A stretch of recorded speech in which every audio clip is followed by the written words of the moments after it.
भारतीय संविधान का आर्टिकल 14 अनुच्छेद 14 समानता का अधिकार देता है, राइट टू इक्वालिटी देता है।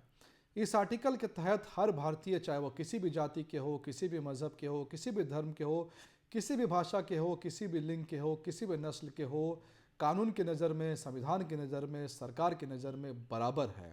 यह आर्टिकल कहता है कि आप चाहे कितने भी ऊपर हो, कानून हमेशा आपके ऊपर रहता है। हमारे देश में कानून का राज चलेगा, संविधान का राज चलेगा।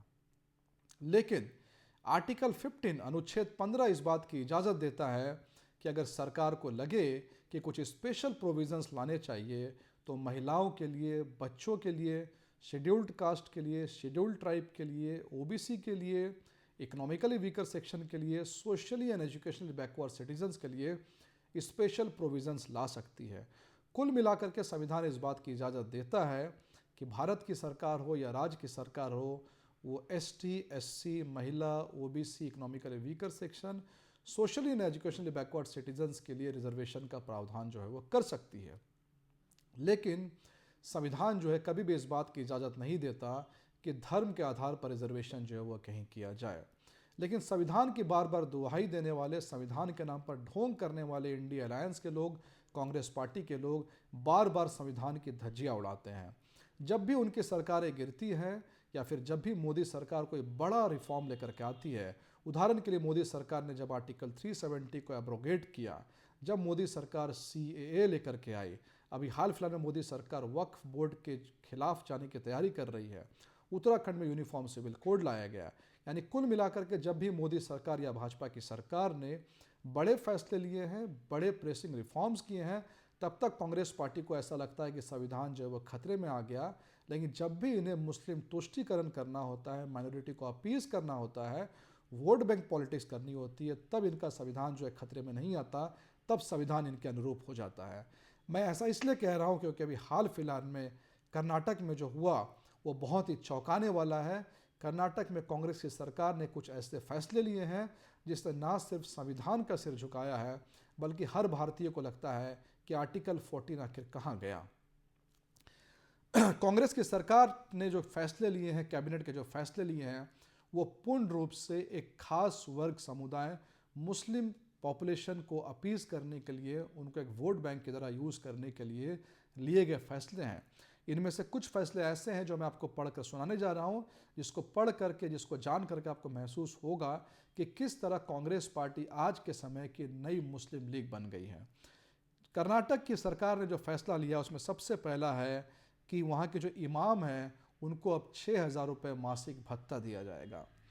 दूसरा, इन्होंने कहा है कि मुस्लिमों को विवाह करने के लिए सरकार की तरफ से 50,000 रुपये की सहायता की जाएगी। यानी मुस्लिमों की शादी नहीं हो रही है, बहुत गरीब लोग हैं, इनकी शादी करने के लिए 50,000 रुपये की सहायता जो है सरकार अब करेगी। उसके बाद वक्फ बोर्ड, जिसके खिलाफ मोदी सरकार ने एक मुहिम छेड़ी हुई है, बहुत जल्द वक्फ बोर्ड में बदलाव आने वाला है, पर कर्नाटक की सरकार ने कहा है कि वक्फ की संपत्ति और कब्रिस्तान के विकास के लिए 150 करोड़ रुपए जो है हम देंगे। इसके बाद इन्होंने उर्दू स्कूलों को 100 करोड़ रुपए देने का वादा किया है। ये बात किसी से छिपी नहीं है कि झारखंड में जब भी जो है उपद्रव हुआ है, हिंसा हुई है, तो कई ऐसे उर्दू स्कूल से जहाँ से पथराव जो है हिंदुओं के ऊपर किया गया है।